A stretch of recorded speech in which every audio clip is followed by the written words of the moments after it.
Escape from Alcatraz adalah sebuah film yang diambil dari kisah nyata seorang tahanan bernama Frank Morris yang lagi ditahan di penjara Alcatraz, San Francisco.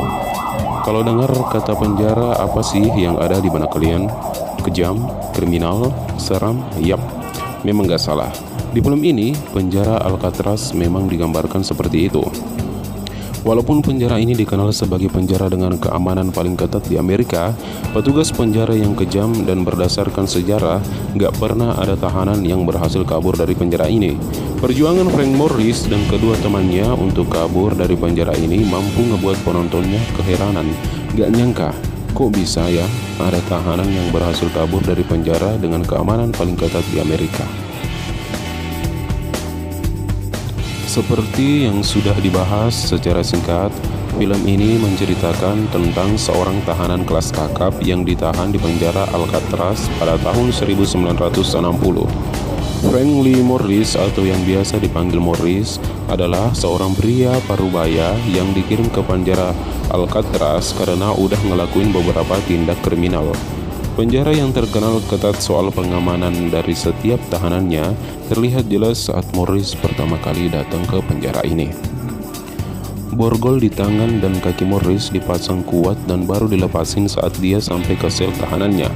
Welcome to Alcatraz. Begitu sambutan dari para sipir yang bisa diartikan sebagai selamat datang di Alcatraz. Penjara paling kejam yang agak akan pernah biarin kamu kabur dari sini. Menjadi anak baru di penjara Alcatraz ngebuat beberapa tahanan lain ingin kenalan sama Morris. Litmus, seorang kakek yang sudah jadi penghuni tahanan sejak lama, coba kenalan sama Morris dengan cara basa-basi minta pasta yang ada di piring Morris. Morris cukup keheranan soalnya kakek Litmus sudah makan pasta banyak, masih minta pastanya Morris. Morris penasaran dan mengintip di bawah mejanya Litmus. Taunya Litmus ini punya teman seekor tikus kecil yang lagi disuapin pasta di pahanya Litmus. Morris tersenyum sedikit, dia nggak menyangka ternyata tahanan sekelas Litmus punya peliharaan tikus imut. Ternyata selain Morris ada tahanan lain yang udah curi-curi pandang ngeliatin Morris yang lagi makan. Pria berkulit putih berbadan besar ini nggak berhenti liatin Morris seakan naksir. Benar aja, pas para tahanan lagi mandi di kamar mandi umum, pria bernama Wolf ini deketin Morris yang lagi mandi. Dia ngajak kenalan Morris, memulai perbincangan dengan basa-basi. Morris yang coba nanggepin Wolf walaupun dia udah risih banget, sampai akhirnya posisi Wolf makin dekat sama Morris. Morris makin risih dan ngebuat dia ngelakuin hal brutal ke Wolf. Morris masukin sabun batangan ke mulut Wolf biar Wolf berhenti bicara. Gak sampai di situ, Morris juga mukulin perut Wolf. Karena perkelahian mereka, suasana kamar mandi umum jadi rame. Morris sang anak baru ternyata jadi perhatian para sipir dan penghuni tahanan lain. Morris dipanggil kepala sipir untuk ngobrolin tentang ketentuan di penjara Alcatraz. Morris juga ditanyain tentang siapa teman atau keluarganya yang bisa dihubungi kalau misalnya ada sesi untuk ketemu. Morris bilang dia nggak punya teman atau keluarga yang akan jenguk dia. Teman dan keluarga Morris yang seorang kriminal sepertinya memang udah nggak mau kenal lagi sama Morris. Sambil ngecek data riwayat hidup Morris, ketua sipir tahu kalau ternyata Morris punya IQ superior. Sebagai seorang tahanan banyak banget kerjaan yang bisa dilakuin. Salah satunya jadi petugas di perpustakaan dan itu yang sipir suruh ke Morris. Morris disuruh ke perpustakaan bantu tahanan lain untuk sortir buku. Sampai di perpustakaan, Morris ketemu sama seorang pria kulit hitam yang lagi beresin perpustakaan. Pria kulit hitam bernama English ini jadi representasi dari orang kulit hitam yang mengalami diskriminasi. English cerita kalau dia masuk ke Alcatraz karena dia nusuk dua pria kulit putih. English dijatuhi hukuman 99 tahun. English bilang apapun yang pria kulit hitam lakukan, mau benar atau salah, pasti aja dituduh salah. English adalah tahanan yang ada di sel D. Sel D ini adalah sel yang ditakutin oleh banyak tahanan. Sel ini terkenal dengan penghuni kriminal kelas berat dan juga sel yang gelap. Karena nggak ada celah cahaya yang bisa masuk. Mungkin nggak banyak yang tahu kalau kegiatan di dalam penjara itu ada banyak. Di penjara Alcatraz ada kegiatan di mana para tahanan dikumpulkan di suatu lapangan untuk melakukan kegiatan bebas. Kegiatannya ada macam-macam, ada yang olahraga, ada juga yang cuma jadi penonton. Morris yang lagi ada di lapangan jalan ngedeketin English yang lagi duduk di kursi penonton paling atas. Tapi sebelum sampai di kursi paling atas, Morris dicegat sama seorang pria kulit hitam. Dia bilang orang kulit putih nggak boleh duduk bareng sama orang kulit hitam. English yang lagi duduk di kursi paling atas mendengar percakapan temannya dengan Morris. English nyuruh Morris untuk naik ke atas dan duduk sebelah sama dia. English bilang kalau orang yang boleh duduk di kursi paling atas cuma orang pilihan dan harus berkulit hitam. Tradisinya memang begitu. Morris yang lagi duduk di kursi penonton penasaran dengan salah satu tahanan yang lagi ngelukis di tengah lapangan. Morris nyamperin dan ngajak ngobrol tahanan ini. Doc, seorang tahanan yang bisa dibilang udah kakek-kakek lagi ngelukis gambar dirinya. Doc seneng banget ngelukis, kata Doc, melukis adalah hidupnya. Sambil ngobrol sama Morris, Doc bilang kalau penjara Alcatraz adalah penjara terketat yang pernah dia datangi. Biasanya di penjara lain, 8 tahanan dijaga oleh 1 sipir, tapi di Alcatraz 7 tahanan dijaga oleh 3 orang sipir. Seakan tahu kalau Morris mau kabur. Doc bilang kalau nggak akan ada tahanan yang sanggup kabur dari Alcatraz. Kalaupun ada orang yang bisa keluar dari bangunan tahanan Alcatraz, mereka akan meninggal karena kelelahan berenang di lautan yang posisinya ada di sebelah Alcatraz. Saat lagi asik ngobrol sama Doc, tiba-tiba Wolf datang dengan muka marah dan emosi sambil membawa pisau di tangan kanannya, berusaha untuk menusuk Morris. Doc yang melihat Wolf datang langsung berbisik ke Morris bahwa Wolf akan datang dari arah belakang Morris membawa pisau. Morris langsung siap mencopot jaket yang dipakainya untuk menutupi tangan kanannya, jaga-jaga kalau Wolf benar akan menusuknya. Benar aja, Wolf mendekati Morris untuk menusuknya. Morris yang sudah siap langsung menghalau Wolf dan menepis pisau yang akan ditusuk ke badannya. Terjadi perkelahian, para sipir langsung mendatangi Wolf dan Morris. Namun sayang, salah satu sipir yang lagi melerai terkena goresan akibat pisau Wolf. Morris dan Wolf diberi hukuman dipindahkan selnya ke sel D. Kekejaman para sipir yang ada di penjara Alcatraz terbukti benar. Saat Morris ada di sel D yang gelap, tiba-tiba seorang sipir menembakkan water cannon ke arah Morris. Morris hanya bisa menutupi wajah dan badannya, menahan kesakitan dan berharap sipir berhenti menembakkan water cannon ke arahnya. Setelah diberikan hukuman water cannon, Morris dikembalikan ke selnya. Morris kedatangan tahanan baru yang menempati sel tahanan di sebelah sel Morris. Charlie Butts adalah tahanan baru yang dikirim ke Alcatraz karena tindak kriminal pencurian mobil. Morris dan Carly jadi teman baik di penjara Alcatraz. Penjara Alcatraz yang terkenal kejam ternyata nggak cuma menyiksa fisik para tahanannya, tapi juga menyiksa mental tahanannya. Doc yang cinta banget sama ngelukis dicabut hak kebebasan melukisnya sama ketua sipir karena ketahuan jadiin ketua sipir sebagai objek lukisannya. Ketua sipir nyuruh wakil ketua sipir untuk ngambil semua lukisan Doc yang dia buat di sel tahanan. Doc marah banget. Dia ngerasa apa yang dilakukan sipir nggak adil. Tapi mau gimana lagi, Doc hanyalah seorang tahanan tua yang mau nggak mau harus nurut sama aturan penjara. Doc frustasi sampai akhirnya memutuskan untuk motong sendiri jarinya pakai kapak yang lagi dipakai untuk membuat kerajinan dari kayu. Semua tahanan yang lagi pada kerja buat kerajinan kayu kaget keheranan. Kok bisa Doc sampai ngelakuin hal gila semacam itu? Gak ada tahanan yang tahu apa alasan Doc motong sendiri jarinya. Sampai akhirnya Morris dikasih tahu sama English kalau alasannya adalah Doc dilarang ngelukis lagi sama sipir. Morris paham betul kalau Doc cinta banget sama ngelukis. Merampas hak Doc untuk ngelukis pasti jadi tekanan berat buat Doc. Suatu saat para tahanan dikasih kesempatan untuk ketemu sama teman atau keluarganya. Charlie dikasih kesempatan untuk ketemu sama istrinya dan English ketemu sama anaknya.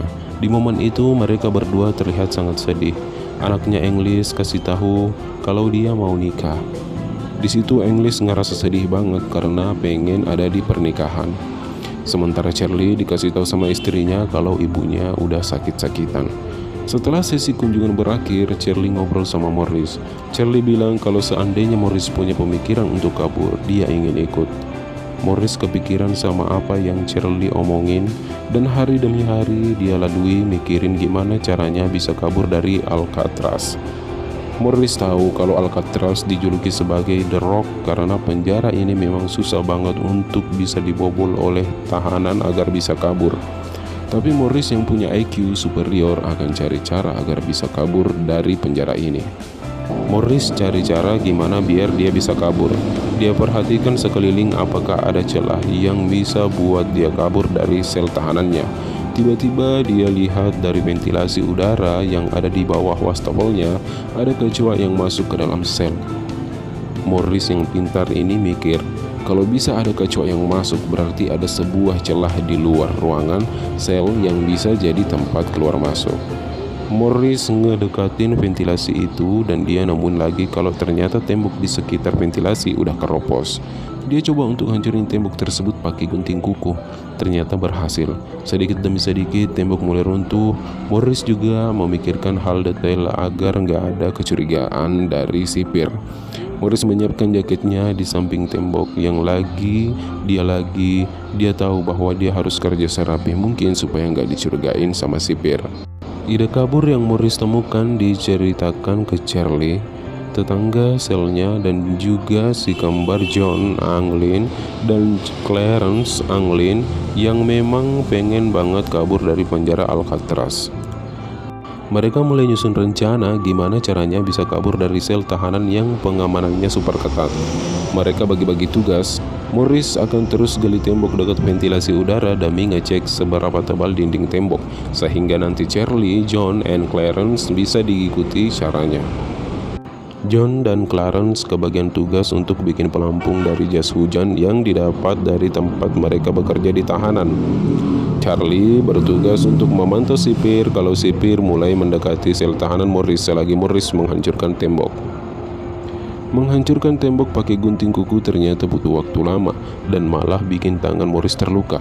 Morris mulai putar otak untuk pakai alat yang lebih kuat biar usaha dia untuk meruntuhin tembok sekitar ventilasi lebih efektif.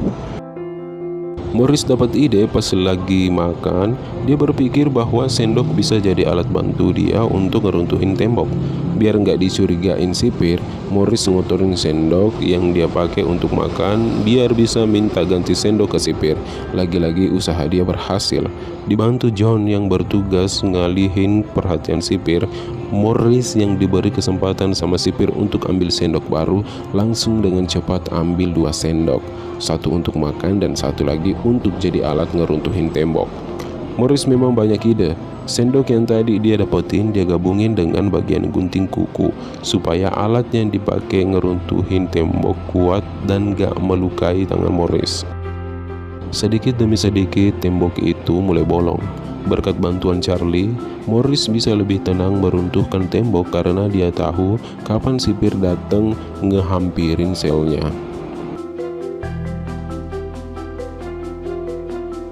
Ruang makan adalah tempat rapat bagi Morris, Charlie, John, dan Clarence.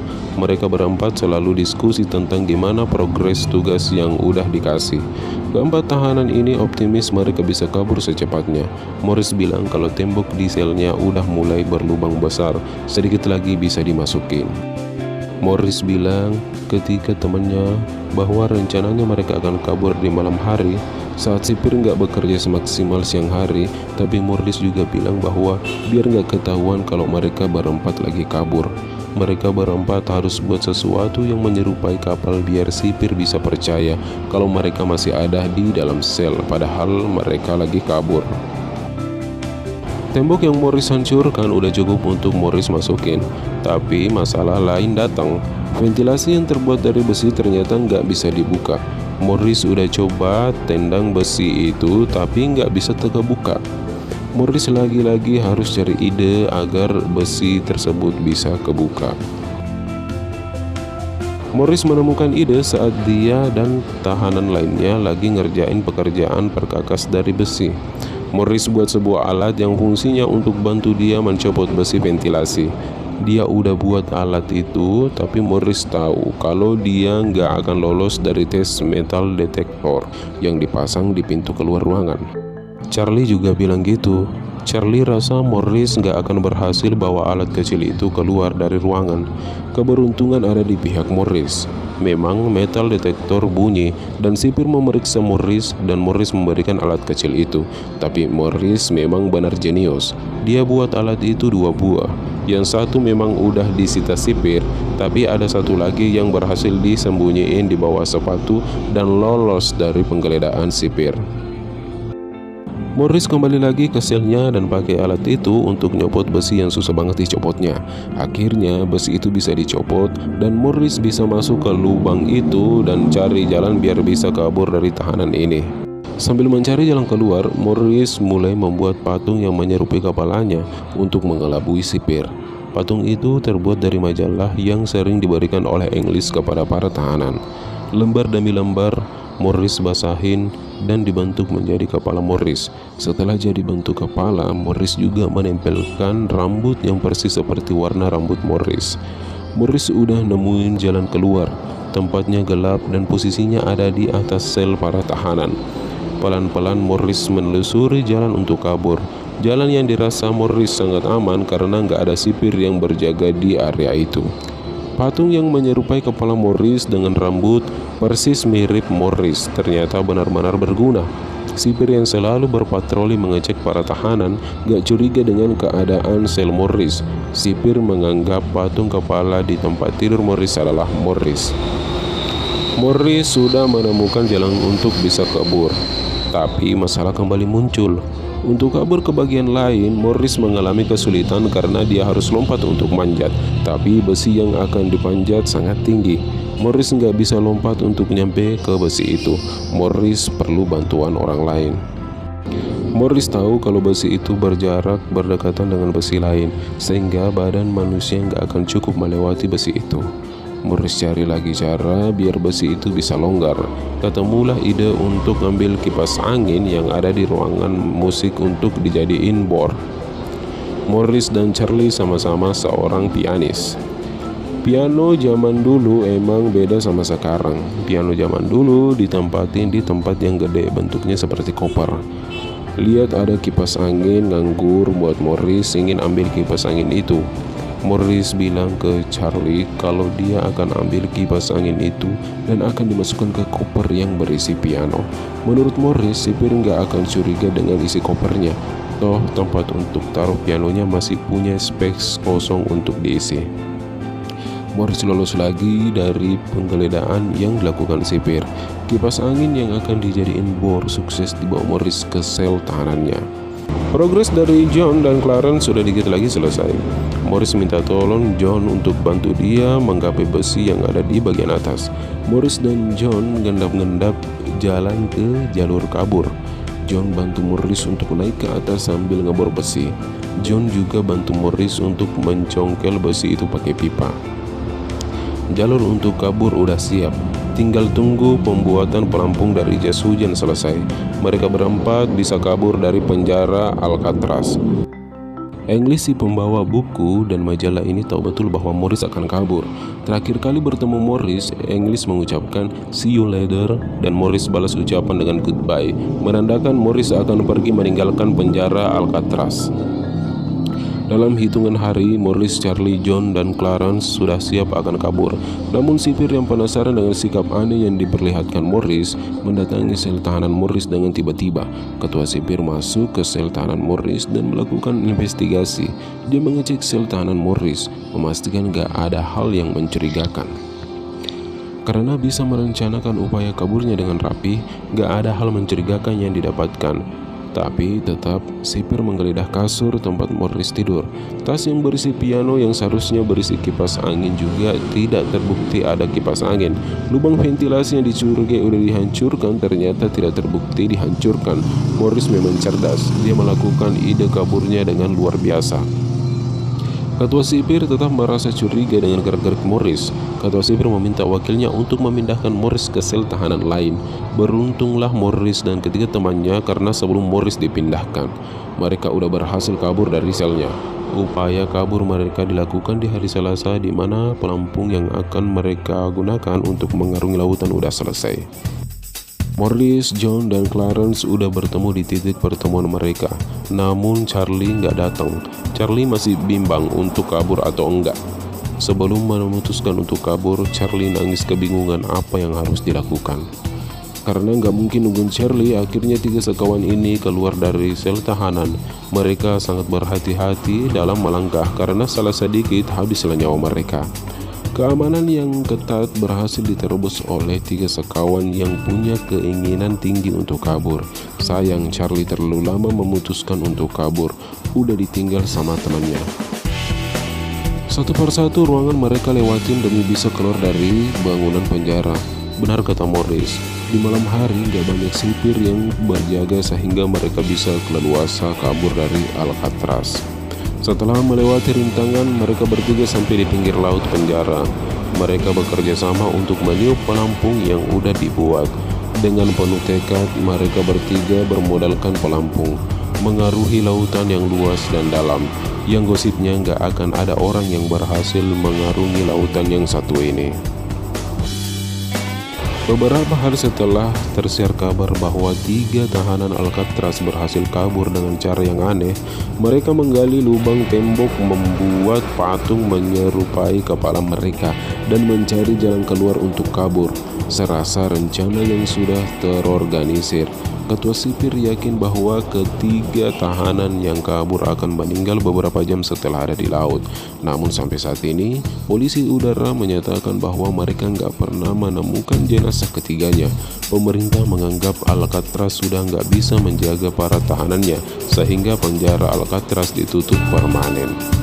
Dan cerita selesai.